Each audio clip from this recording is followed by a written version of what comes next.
24 सितंबर 2025 gravitational potential की कल वाली क्लास में हम थ्योरी कर चुके हैं और उस थ्योरी को लेकर ये एक फार्मूला शीट हमने बनाई हुई है।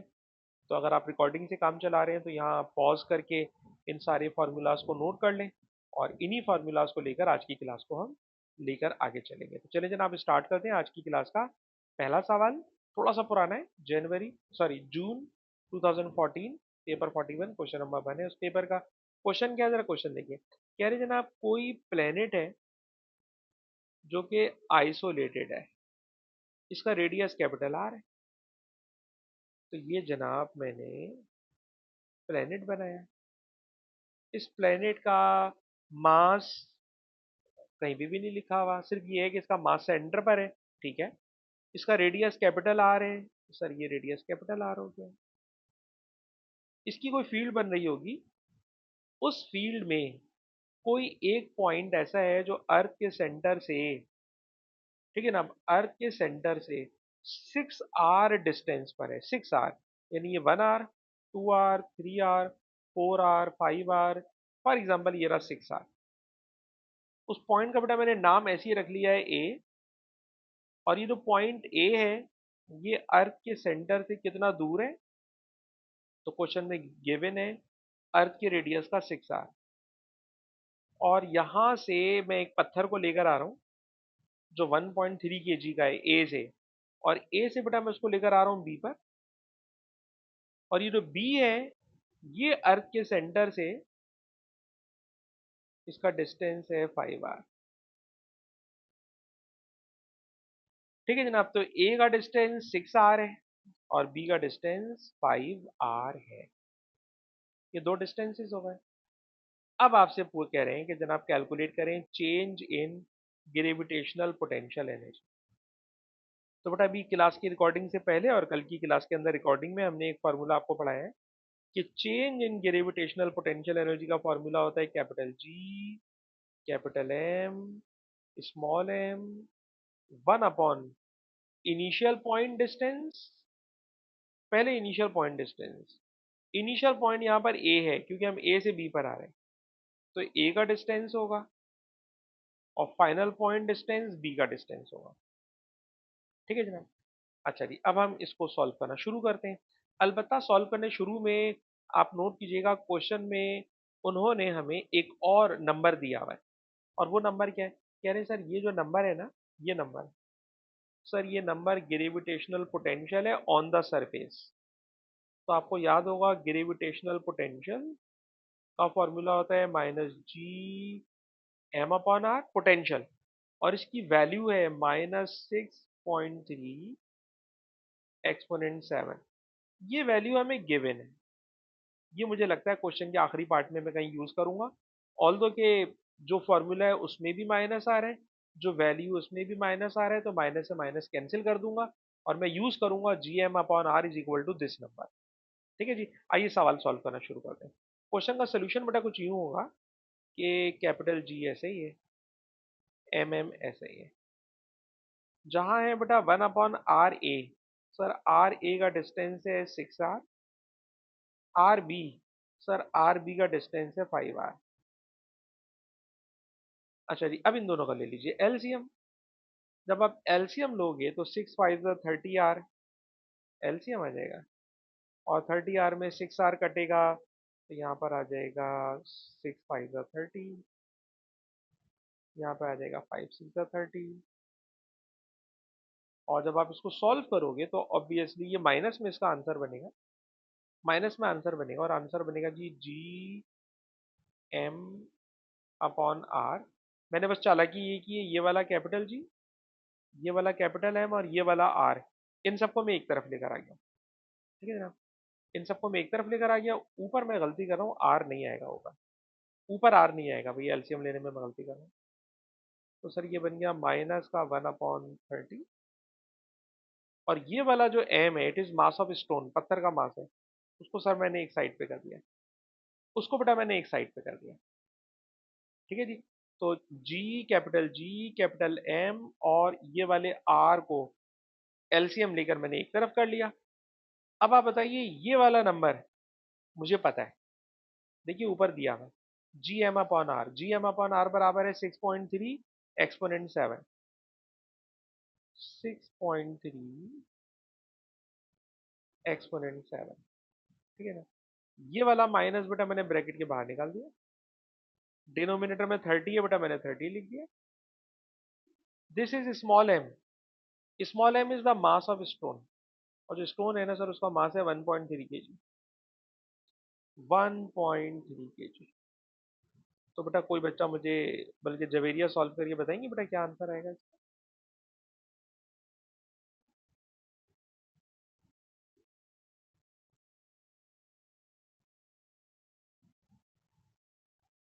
और जो रिजल्ट आएगा it will be in joules, क्योंकि पोटेंशियल एनर्जी है।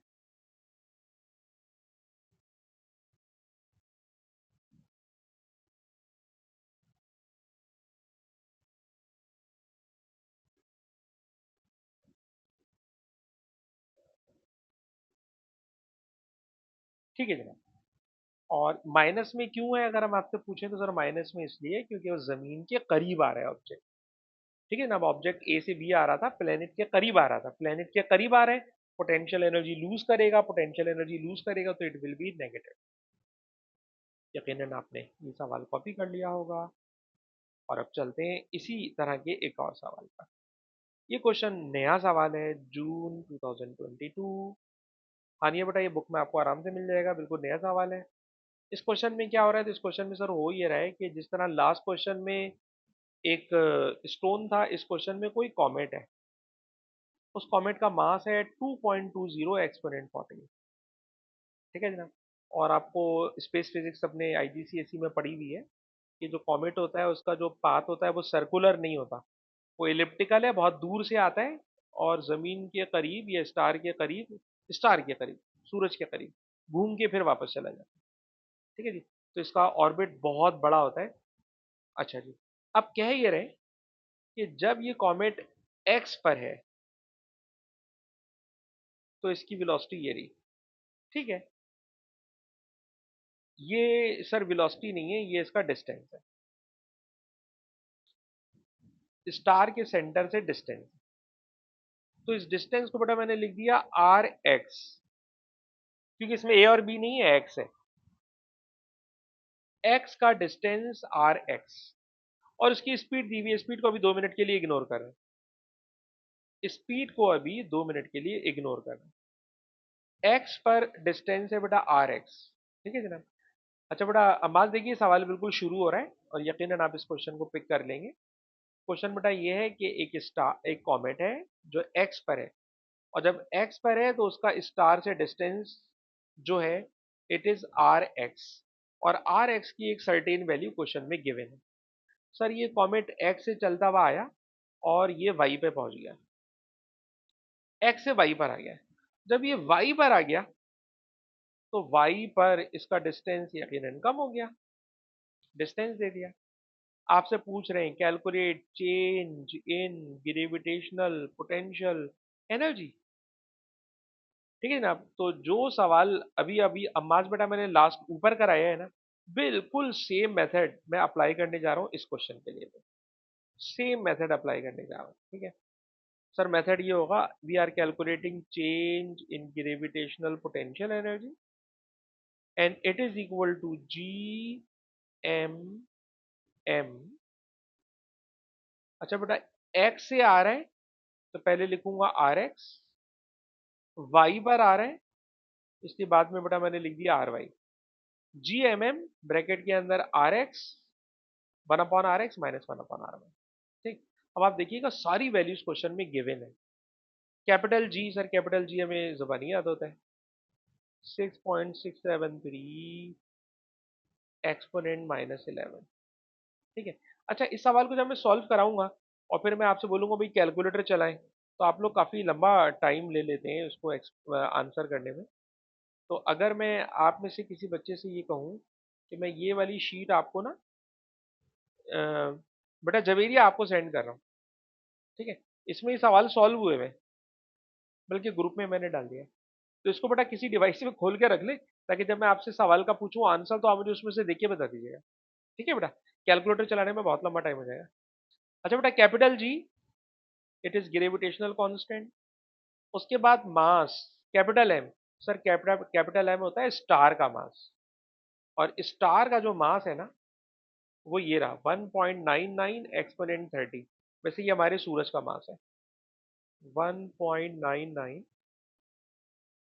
एक्सपोनेंट 30, ये सूरज का मास है, इनटू स्मॉल एम उस कॉमेट का मास जो आ रहा है। सर कॉमेट का मास है 2.20 एक्सपोनेंट 14, 2.20 एक्सपोनेंट 14। ठीक है ना। अब ये इतनी देर में अभी हमने कैपिटल जी लिखा है, एम लिखा है, एम लिखा है। अब बेटा ब्रैकेट के अंदर आ जाइए, और ब्रैकेट के अंदर हमने दो डिस्टेंसेस लिखना है। एक डिस्टेंस है 1/r x। x का डिस्टेंस था 8.44 एक्सपोनेंट 11। बेटा जवेरी आप सवाल मुश्किल नहीं देखें, वैल्यूज बहुत बड़ी बड़ी हैं। It is rx। उसके बाद आर वाई सर ये रहा डिस्टेंस 6.38 एक्सपोनेंट 10, 6.38 एक्सपोनेंट 10। ठीक है ना। और जब आप इसको पूरा सॉल्व करोगे तो आपको मिल जाएगी change in gravitational potential energy. आपको मेथड समझ में आ रहा है। GMM bracket 1/rx minus 1/ry। We are calculating change in gravitational potential energy. Calculator से कर सकते हैं तो कैलकुलेटर से करके बता दें, आंसर माइनस में आएगा। और मैंने बेटा जो सोल्यूशन भेजा है उसको देख के बता दें तो जरा और काम जल्दी हो जाएगा।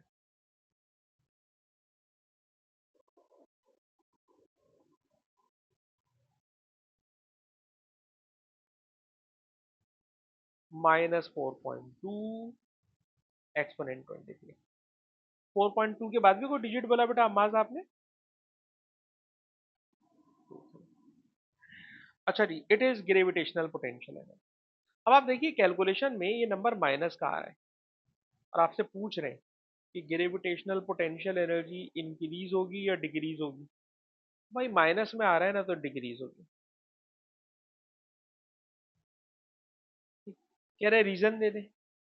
तो रीजन ये है कि ग्रेविटेशनल फोर्स अट्रैक्टिव होती है, and comet moving towards star. कोई भी ऑब्जेक्ट स्टार के करीब आएगा तो जाहिर सी बात है उसकी ग्रेविटेशनल पोटेंशियल एनर्जी डिक्रीज होती है। करीब आने से डिक्रीज होती है, दूर जाने से इंक्रीज होती है। या यूं कह लें कि ग्रेविटेशनल फोर्स अट्रैक्टिव है, अट्रैक्टिव फोर्स के करीब आओगे तो डिक्रीज, अट्रैक्शन के दूर जाओगे तो इंक्रीज। अच्छा जी, उसके बाद क्वेश्चन का एक और पार्ट है, वो भी हमने क्वेश्चन के शुरू में आपको, क्लास के शुरू में एक फार्मूला शीट बना के दी थी कि some time they will ask calculate speed of the comet. Sir जब कभी स्पीड पूछेगा ना, तो स्पीड में आप करोगे चेंज इन पोटेंशियल एनर्जी का loss equal to kinetic energy का gain, equal to kinetic energy का गेन। अब जो ग्रेविटेशनल पोटेंशियल एनर्जी है ना, उसको बेटा माइनस में नहीं लिखिएगा, उसकी वजह भी बताऊंगा। 4.23 exponent 23, it is gravitational potential energy.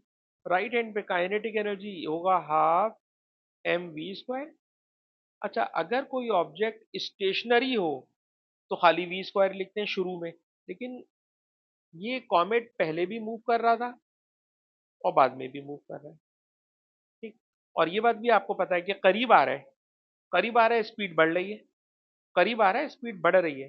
तो y पर वेलोसिटी कैलकुलेट करना है जो कि ज्यादा होगी, x पर वेलोसिटी गिवन है जो कि कम है।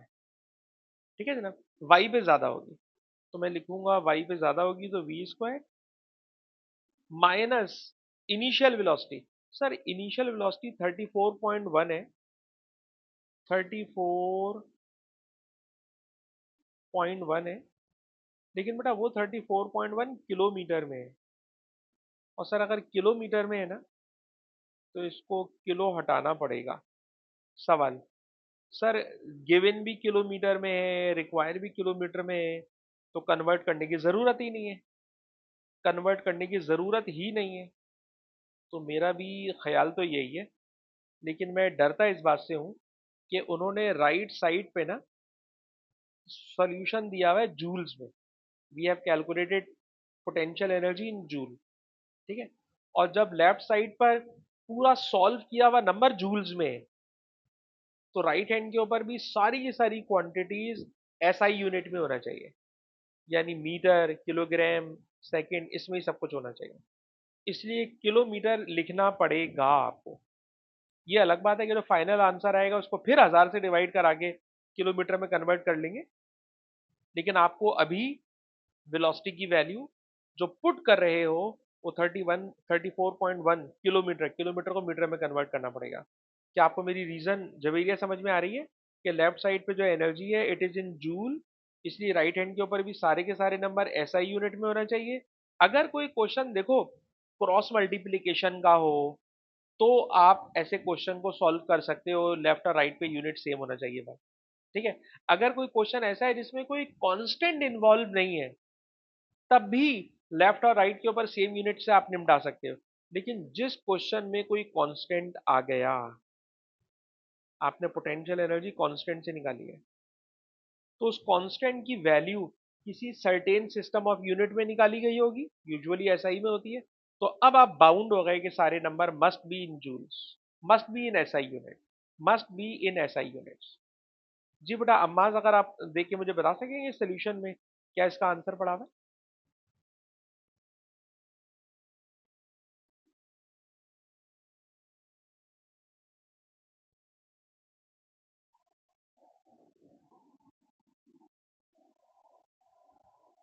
70.8।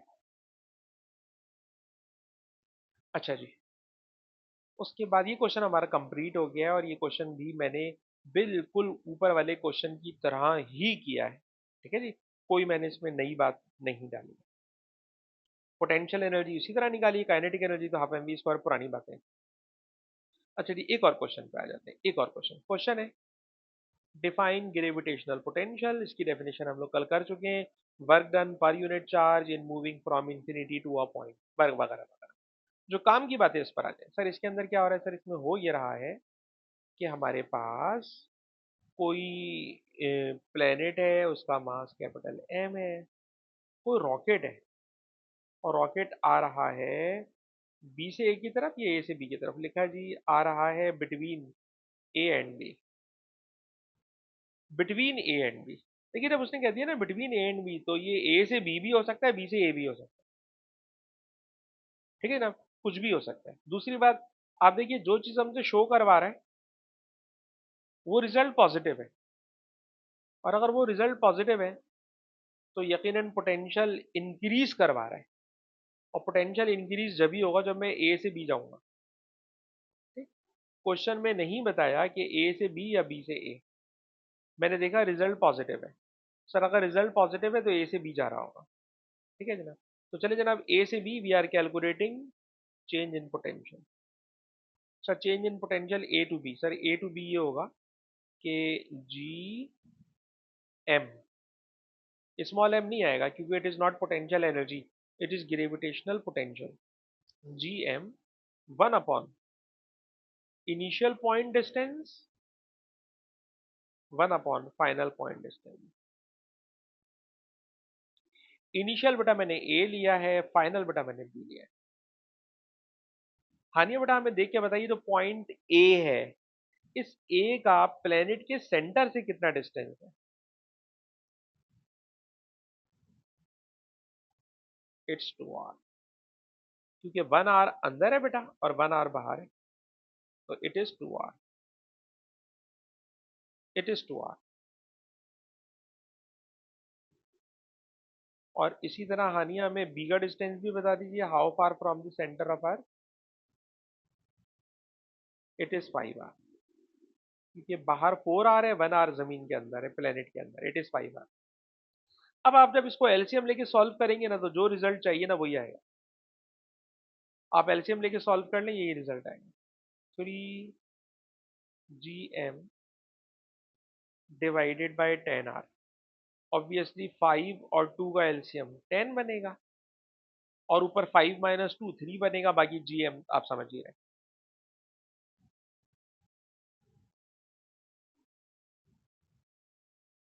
तो ये हमने कैलकुलेट कर लिया ग्रेविटेशनल पोटेंशियल का difference. It is difference in gravitational potential. और अगर ये कॉपी हो चुका हो तो नाउ द नेक्स्ट क्वेश्चन। कह रहे हैं जनाब ए और बी के बिटवीन का डिस्टेंस बताएं।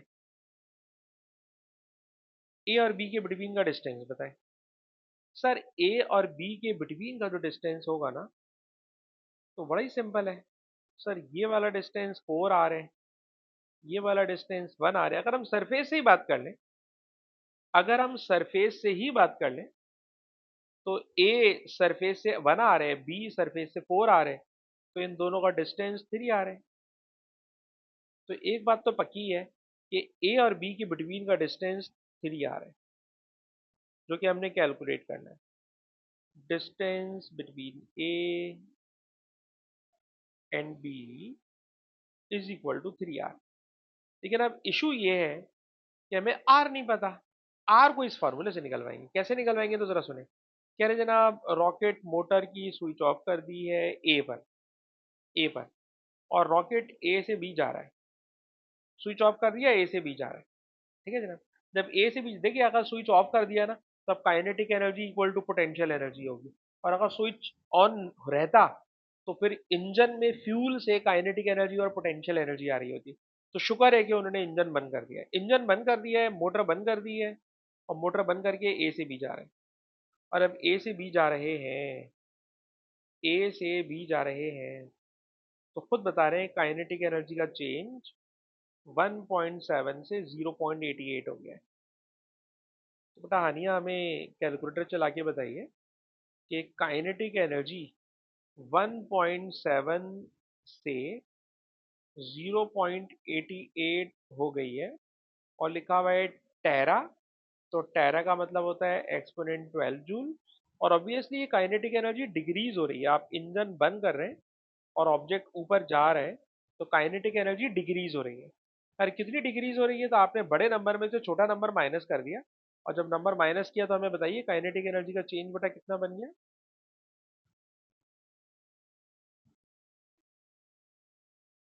खाली 1.7 में से 0.88 माइनस कर लीजिए। अच्छा जी, इस तरह से कर लें। 8.2 और एक्सपोनेंट 11, क्योंकि आपने एक्सपोनेंट कैलकुलेटर में डाला होगा, इसलिए उसने एक्सपोनेंट बदल दिया। ठीक है। It is 8.2 exponent 11 joule. It is change in kinetic energy. Kinetic energy decrease हुई है, और सर ये काइनेटिक एनर्जी डिक्रीज होकर यकीनन कन्वर्ट हो गई होगी पोटेंशियल एनर्जी में। तो मैंने लिखा change in kinetic energy is equal to change in gravitational potential energy. बात हो रही है एनर्जी की फॉर्म में। सर काइनेटिक एनर्जी आई है हमारे पास 8.2 एक्सपोनेंट 11, और सर ग्रेविटेशनल पोटेंशियल एनर्जी होगी change of potential into mass of rocket. Change of potential into mass of rocket. अच्छा जी, ये 8.2 एक्सपोनेंट 11 जाने दें। ठीक है ना। जहाँ लिखा हुआ है चेंज ऑफ पोटेंशियल, तो सर चेंज ऑफ पोटेंशियल का फॉर्मूला हमने बनाया है बड़ी मेहनत से ऊपर। जो बनाया है वो फार्मूला लगाएंगे ना। 3GM,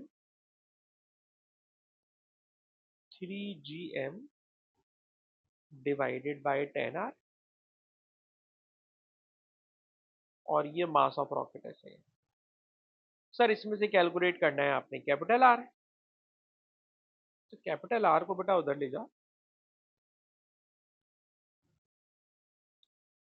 और कैपिटल आर को उधर ले जाकर इस 8.2 को बेटा मैं नीचे लेकर आ रहा हूँ। 8.2 एक्सपोनेंट 11 को बेटा मैं नीचे लेकर आ रहा हूँ। ठीक है जी, आर उधर चला गया, 8.2 एक्सपोनेंट 11 इधर आ गया।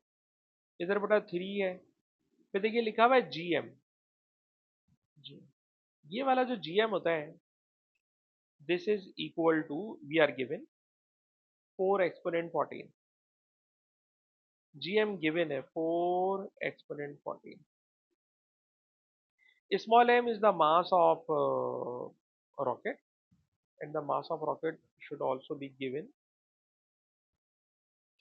किसी बच्चे को नजर आ रहा हो मास ऑफ रॉकेट तो हमें बताएं।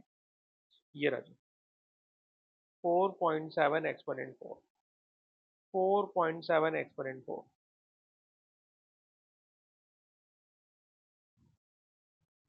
और आप इसको कैलकुलेटर से सॉल्व करेंगे तो आ जाएगा कैपिटल आर। कैपिटल आर आ जाने पे सवाल खत्म नहीं होगा। सर हमें निकालना है distance between A and B which is equal to 3r, which is equal to 3r। और जहाँ आर लिखा है आर की जगह आर की वैल्यू पुट कर देंगे जो आपने ऊपर से कैलकुलेट की भी होगी।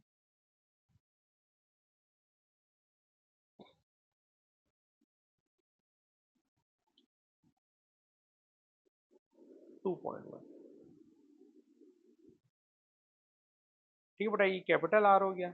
और इस कैपिटल आर को जब 3 से मल्टीप्लाई करते हो तो क्या हो जाता है, 3 to the 6.3 and exponent should remain same. तो ये आ गया distance between A and B. ये आ गया distance between A and B.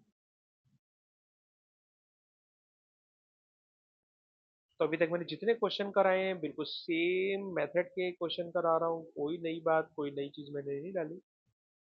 अच्छा जी, अब रह गया हमारे पास इस शीट में जो मैंने कॉपी पेस्ट मारा है वन मोर क्वेश्चन, वो ये रहा जरा।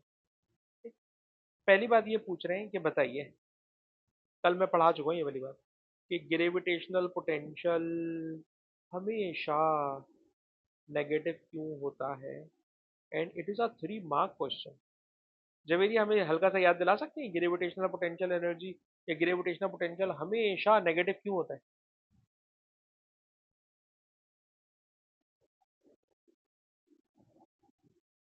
हाँ, आगे नहीं जाएंगे, अब ये तो नहीं बोलेंगे आगे जाएंगे भाई। इन्फिनिटी पे जीरो है, and when object is moved towards the center of the field, then gravitational potential energy decreases, so it is always negative. As well as gravitational field is always gravitational force is always attractive, so gravitational potential is always negative।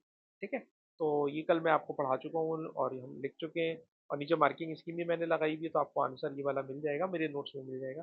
अब question में है, sir question क्या, question जनाब ये है कि एक spherical planet है, उसका अपना मास कितना है और उसका अपना रेडियस इतना है। ठीक है जनाब, कह रहे हैं जो प्लेनेट है ये पॉइंट मास है क्योंकि इसका सारा मास इसके सेंटर पर है। ठीक है सर, इसके अराउंड एक सैटेलाइट घूम रही है, सर्कुलर ऑर्बिट में घूम रही है।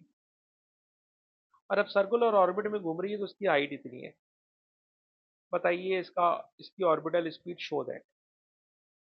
तो आपको ये वाली बात तो याद होगी कि gravitational force equal to centripetal force से शुरू करेंगे, क्योंकि आपको कैलकुलेट करना है ऑर्बिटल स्पीड, और क्वेश्चन में लिखा हुआ है कि सैटेलाइट गोल घूम रहा है, सैटेलाइट गोल घूम रहा है, F G equal to F C. ठीक है जनाब, और F G equal to F C से सॉल्व करके जब आप थोड़ा सा इसको सॉल्व करेंगे तो ऑर्बिटल स्पीड का एक फॉर्मूला आपको मिल जाएगा। और ऑर्बिटल स्पीड का फॉर्मूला होता है जी एम अपॉन रेडियस, पर इसमें रेडियस प्लस हाइट करना पड़ेगा आपको। इसमें बेटा आपको रेडियस प्लस हाइट करना पड़ेगा। ठीक है जनाब, तो आप एफ जी की जगह डालोगे G M M upon distance square is equal to M B square upon R. थोड़ा सा सिंप्लीफाई करोगी, सवाल में पहले इस जैसा करा चुका हूँ इसलिए मैंने डायरेक्ट फार्मूला लिख दिया। अब फार्मूला डायरेक्ट पुट करने के बाद मुझे नहीं लगता कि सवाल कराना चाहिए, क्योंकि सारी वैल्यूज क्वेश्चन में गिवन है। आप आराम से जस्ट वैल्यूज पुट करेंगे और सॉल्व करके डिस्टेंस या ऑर्बिटल स्पीड शो दैट करना है, आप निकाल लेंगे। ठीक है ना, खाली फार्मूला लिख के छोड़ रहा हूँ, सारी वैल्यूज गिवन है। ठीक है ना, it is capital M, it is small R, it is H, सब कुछ पुट करेंगे रिजल्ट आ जाएगा। फिर आपसे जो नेक्स्ट क्वेश्चन पूछ रहे हैं वो ये है, calculate its gravitational potential energy. तो सर ग्रेविटेशनल पोटेंशियल एनर्जी हमारा टॉपिक चल रहा है, इसलिए हमें ये सवाल कर लेना चाहिए। सर इसका फॉर्मूला होता है minus G M divided by planet के सेंटर से डिस्टेंस, प्लेनेट के सेंटर से distance. Capital G 6.673, exponent -11। Capital M, ये प्लेनेट का मास है, और सब प्लेनेट का मास है 6 exponent 24। Small m is the mass of satellite, that is 340 kg. R is the radius of planet, 6.4 exponent 6. Plus height is 9 exponent 5. Solve करेंगे तो energy का रिजल्ट आ जाएगा। अगर आपको फार्मूला सब्स्टिट्यूट करना समझ में आ गया हो तो चैप्टर इतना मुश्किल नहीं है, सिर्फ वैल्यूज बहुत बड़ी बड़ी होती है।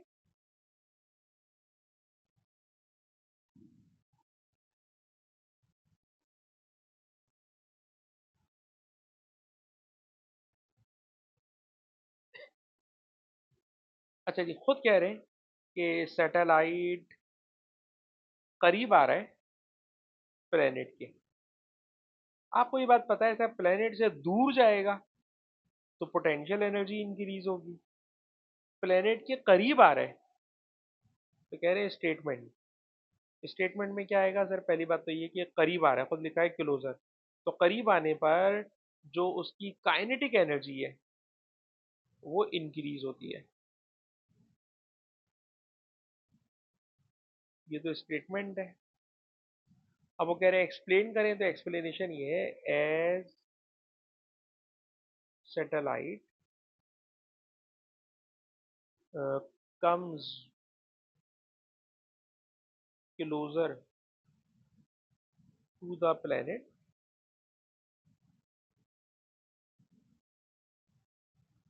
Loss of gravitational potential energy converts into gain in kinetic energy. Sir कोई भी चीज अर्थ के करीब आएगी, प्लेनेट के करीब आएगी, तो करीब आने से पोटेंशियल एनर्जी लूज करेगी, काइनेटिक एनर्जी गेन करेगी। तो ये क्वेश्चन भी हमारा कंप्लीट हो गया, लेकिन ये बहुत ही आसान सवाल निकला, बहुत ही ज्यादा आसान। अच्छा जी। अच्छा, आपने गलत बता दिया था। अ, चले, कौन से वाले आर का बेटा? अच्छा, 3 आर वाला था। चले ठीक है, जाने दें, कोई मसले नहीं। जो बच्चा बाद में रिकॉर्डिंग देखेगा भाई खुद ही कैलकुलेटर चला लीजिएगा भाई। और 3 आर में अगर बताना चाह रही, चले बता दें। ये जो कैपिटल आर निकाला था इसमें गड़बड़ हो गई आपसे।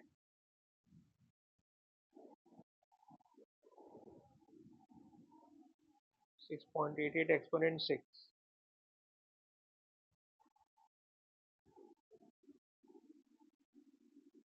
ठीक है, ठीक है बेटा, ये आपने करेक्शन करा दी, चले अच्छी बात है। अच्छा, अब हमारे पास कॉपी पेस्ट किया हुआ कोई सवाल बाकी बचा हुआ नहीं है, तो अब मैं ऐसे ही शीट खोल रहा हूँ, और इस शीट के अंदर जो भी आ जाएगा सवाल, देखते हैं कि हम कैसे सॉल्व कर सकते हैं। ठीक है, और ज़रा एनालाइज भी करते जाइए कि कहीं कोई ऐसी चीज़ हो जो हमने ना पढ़ी हो और इसमें आ रही हो। ऐसा वैसा होगा नहीं, क्योंकि सारी चीज़ें मैंने आपको करा दी हैं।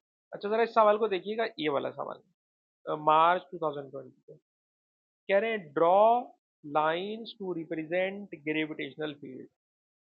तो भाई पहली बात तो ये कि ग्रेविटेशनल फील्ड जो होती है ना, अट्रैक्टिव होती है, और जब अट्रैक्टिव होती है तो ग्रेविटेशनल फील्ड लाइंस आप इनवर्ट बनाओगे। इनवर्ट कितनी बनाएंगे सर? इसकी तो कोई इन्होंने तादाद नहीं बताई कि 4 बनाए 6 बनाए, तो मुझे लगता है कि मैंने 8 बना दी, काफ़ी है। ठीक है ना, अब 8 बना दी, काफ़ी है। फिर कह रहे हैं मून प्लेनेट के अराउंड सर्कुलर पाथ पे क्यों घूमता है? तो क्यों का आंसर होता है sir, gravitational force providing centripetal force, और सेंट्रीपिटल फोर्स की वजह से मून सर्कुलर पाथ पे घूमता है। ये क्वेश्चन हम आपको पहले ही करा चुके हैं, करवाया हुआ है मैंने आपको। अलबत्ता चलिए इस क्वेश्चन को देख लेते हैं। अब इस क्वेश्चन में क्या होने वाला है, जरा देखिए अपने इस क्वेश्चन में। अभी मैंने आपको जितने भी क्वेश्चन कराए उन क्वेश्चंस में सिंगल प्लेनेट था। इसके अंदर अगर आप नोट करें तो प्लेनेट हो गए दो, ठीक है ना। अब दो प्लेनेट हो गए। एक बात, एक और थ्योरी का नया सवाल आ रहा है कि ग्रेविटेशनल पोटेंशियल और ग्रेविटेशनल फील्ड स्ट्रेंथ का रिलेशन बताएं, ठीक है। वो रिलेशन के लिए मुझे दोनों फार्मूलाज को एक दूसरे के साथ कंपेयर करना होगा, ठीक है जनाब, दोनों को कंपेयर करना होगा। अलबत्ता अभी मैं कंपेरिजन करने के बजाय पहले जरा इस क्वेश्चन को दिखाने में इंटरेस्टेड हूँ। जरा सुनिए क्वेश्चन क्या है सर। क्वेश्चन ये है कि आपको मैंने एक सवाल कराया था, एक टॉपिक पढ़ाया था नल पॉइंट, ठीक है ना। एक मैंने टॉपिक पढ़ाया था नल पॉइंट। नल पॉइंट मैंने यूं पढ़ाया था कि जमीन और चांद के बिटवीन कोई एक पॉइंट ऐसा होता है जहां अर्थ की फील्ड स्ट्रेंथ मून की फील्ड स्ट्रेंथ के इक्वल होती है, अपोजिट इन डायरेक्शन होती है, तो they cancel out each other. And if they cancel out each other तो at this point is called null point, ठीक है ना। अब ये नल पॉइंट होता है। अच्छा, इस नल पॉइंट पर अगर मैं आपसे कहूं कि बताइए अर्थ की वजह से पोटेंशियल ये रहा और मून की वजह से पोटेंशियल ये रहा, ठीक। तो एक खास बात सुनना, पोटेंशियल स्केलर क्वांटिटी है। पोटेंशियल स्केलर क्वांटिटी है। स्केलर क्वांटिटी में डायरेक्शन होती ही नहीं है, और जब डायरेक्शन होती ही नहीं है तो दोनों के पोटेंशियल आपस में ऐड हो जाते हैं। और जब दोनों के पोटेंशियल आपस में ऐड हो जाते हैं तो याद रखिएगा, जहां नल पॉइंट होता है, जहां जी की वैल्यू जीरो होती है, सर वहां पोटेंशियल की वैल्यू मैक्सिमम हो जाती है। क्यों? क्योंकि सर वहां दोनों के पोटेंशियल आपस में ऐड हो रहे होते हैं। दोनों के पोटेंशियल ऐड हो रहे होते हैं, इसलिए नल पॉइंट पर जी की वैल्यू जीरो होती है और नल पॉइंट पर पोटेंशियल की वैल्यू मैक्सिमम होती है। और जब पोटेंशियल की वैल्यू मैक्सिमम होगी तो इस ग्राफ में देखिएगा, यहाँ से शुरू करें, यहाँ पर खत्म हो रहा है, ये potential increase increase increase increase increase, जहां पोटेंशियल मैक्सिमम होता है, ठीक है जनाब। देखिए इसके बाद फिर ये डिक्रीज हो रही है, ये ये पार्ट डिक्रीज है, ये मैक्सिमम पोटेंशियल है। जहां पोटेंशियल मैक्सिमम होता है वहां याद रखिएगा वो नल पॉइंट होता है और वहां पे जी की वैल्यू जीरो होती है।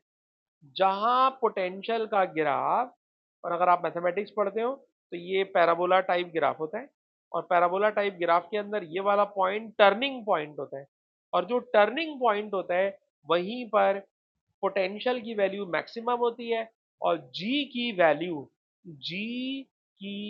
वैल्यू वहां पर जीरो होती है। एक बात, एक और बात जरा नोट कीजिएगा, अगर मैं आपसे कह रहा हूं कि यहां पर जी की वैल्यू जीरो है तो नोट कीजिएगा, अगर मैं यहां पर एक टेंजेंट बना दूं, ये बड़ा मैंने एक टेंजेंट बना दिया, पता ना ये टेंजेंट एक्स एक्सिस के पैरेलल है। जी हाँ सर, एक्स एक्सिस के पैरेलल है। एक्स एक्सिस के पैरेलल है तो इसका ग्रेडियंट क्या हो गया सर? ग्रेडियंट जीरो हो गया। ग्रेडियंट जीरो हो गया सर, कहना क्या चाह रहे हैं? मैं कहना ये चाह रहा हूं कि अगर आपको पोटेंशियल का ग्राफ दिया हुआ हो, सर पोटेंशियल के ग्राफ का आप ग्रेडियंट निकाल लें, सर जो ग्रेडियंट आएगा ना वो आपको जी बता देगा।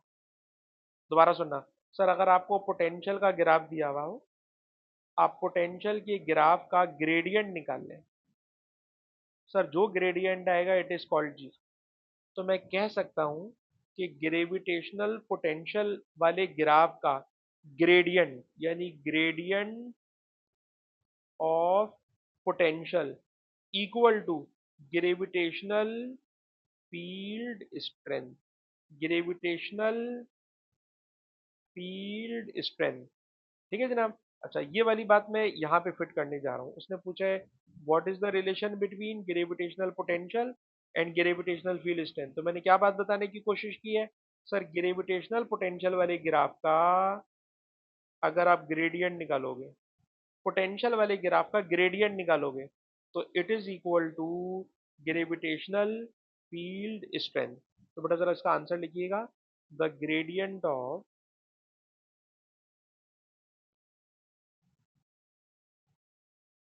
The gradient of gravitational potential,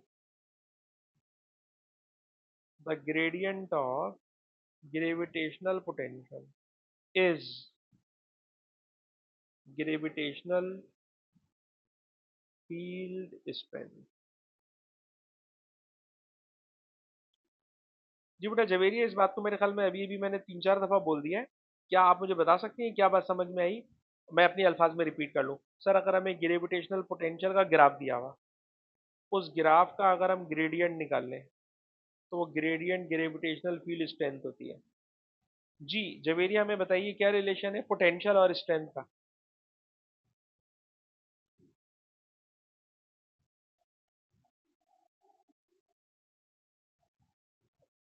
एक बात होगा। दूसरी बात, ये बात भी जहन में रखेंगे कि जहां पर ये, बल्कि ये बात मैंने समझा दी है कि जो टर्निंग पॉइंट होता है यही असल में नल पॉइंट होता है, और नल पॉइंट का मतलब यहाँ पे जी की वैल्यू जीरो होती है। अच्छा जी, जरा नीचे आ जाए, नीचे आ जाए नीचे। देखिए नीचे वो आपसे कह रहे हैं जी का ग्राफ बना के बताएं। जी का आपने ग्राफ बनाना, जी का ग्राफ बनाना, और जी का ग्राफ कैसे बनेगा? तो और आपको ये बात भी याद है कि मैंने आपको कराया हुआ है कि जमीन और चांद के बिटवीन जो जी का ग्राफ था, जो जी का बेटा ग्राफ था, वो ग्राफ कुछ इस तरह का था। तो ये ग्राफ भी इसी तरह का बनना है। बस काम की बात ये है कि आपको नल पॉइंट सही बताओ। तो जवेरिया बेटा देख के बताना इसमें नल पॉइंट आपको कौन सा लग रहा है। नल पॉइंट को अगर आप बोले सर हमें क्या पता कि इसमें कौन सा नंबर लग रहा है, तो मैं इस तरह से लिख देता हूँ। ये नंबर मैं लिख रहा हूँ अपने पास से, नंबर लिख रहा हूँ। ये 5 नंबर है, ये 10 हो गया, ये 15, ये 20, 25, 30, 35, 40, 45। जी कौन से नंबर पे आपको लग रहा है बेटा कि it is parallel to X axis? 35 पे ना? ठीक है जी, 35 पे बिल्कुल लग रहा है कि पैरेलल हुआ है। तो 35 is the null point, 35 is the null point. तो इसके अंदर ये वाला काम कर लें। ये 5 है, 10, 15, 20, 25, 30, 35। तो एक बात तो पक्की है सर, 30 पे 35 है। ठीक है ना? एक बात होगा। दूसरी बात ये बताइए कि जहां पर ये वाली जगह है, इस वाली जगह पे देखिएगा, इस वाली जगह पर, ठीक है, इस वाली जगह पर अगर हम देखें, तो जो कर्व है ना बेटा, वो कर्व वर्टिकल हो रहा है। और बच्चों को याद है वर्टिकल कर्व का मतलब होता है कि यहाँ पे ग्रेडियंट मैक्सिमम होगा। तो पोटेंशियल की वैल्यू मैक्सिमम होगी एट 2r। पोटेंशियल सॉरी जी की वैल्यू मैक्सिमम होगी एट 2r। तो 2r पे मैक्सिमम ले लें, और मैक्सिमम कुछ भी ले लें क्योंकि उन्होंने कोई वैल्यू दी भी नहीं है। Sketch the variation with X gravitational field strength G at point P between X and. अच्छा जी, 2r पे आप ले लें इसकी वैल्यू मैक्सिमम, और यहाँ पे ये नल पॉइंट आ जाएगा। और हम कोई एक्यूरेट वैल्यूज लेके नहीं बैठेंगे इसके अंदर। बस हमें क्या करना है, देखिए जब कभी क्वेश्चन में लफ्ज होता है ना स्केच, तो स्केच का मतलब होता है आपके ग्राफ की शेप इंपॉर्टेंट है, वैल्यूज इंपॉर्टेंट नहीं है। एक होता है draw the graph, plot the graph. तो ड्रॉ और प्लॉट करने में वैल्यूज की भी अहमियत होती है। और जब बोलते हैं स्केच, तो स्केच का मतलब होता है खाली शेप समझ में आनी चाहिए। तो आपको याद होगा जी का जो ग्राफ था, वो इस तरह से आता है ऊपर से नीचे। ठीक है ना? जो जी का ग्राफ होता है वो ऊपर से नीचे इस तरह से आता है। ये जी का ग्राफ, ठीक है जनाब।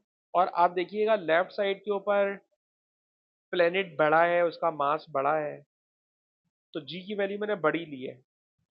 और राइट हैंड के ऊपर मून है जिसका मास कम है, और उसका पोटेंशियल भी आप देखिए यहाँ पे आके खत्म हो गया। पोटेंशियल अगर कम है, तो जी की वैल्यू भी इसके ऊपर कम होगी, स्मॉल जी की वैल्यू। और स्मॉल जी की वैल्यू अगर कम होगी, तो डी माइनस आर के ऊपर मैं इसकी वैल्यू को थोड़ा छोटी वैल्यू ले रहा हूँ, और छोटी वैल्यू लेकर ये मैंने ग्राफ बना दिया। ठीक है जनाब। तो this is the null point. और नल पॉइंट कैसे ढूंढोगे? तो मैंने बता दिया पोटेंशियल वाले ग्राफ में। सर पोटेंशियल वाले ग्राफ में हम देखेंगे कहाँ पे टर्निंग पॉइंट आ रहे हैं। सर पोटेंशियल वाले ग्राफ में जहां टर्निंग पॉइंट आ रहा होगा, जहां टर्निंग पॉइंट आ रहा होगा, it is null point. Null point का मतलब जहां पे जी की वैल्यू जीरो होगी, तो हमने जी की वैल्यू जीरो लिखी। और आपको पता है जी के ग्राफ को मैं रेगुलर क्लास में आपको ड्रॉ करवा चुका हूँ। ये जी प्लेनेट का है और ये जी मून का है।